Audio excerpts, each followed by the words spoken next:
بسم الله الرحمن الرحيم سبحان الذي أسرى بعبده ليلا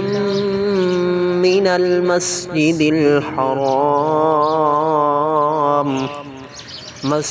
الحرام إلى المسجد الأقصى الذي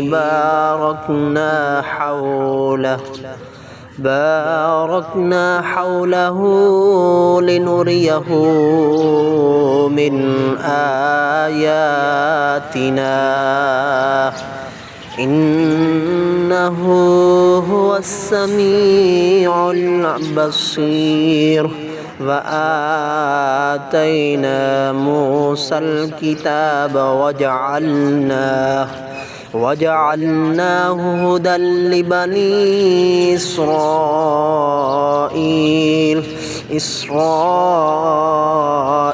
ألا تتخذوا من دوني وكيلا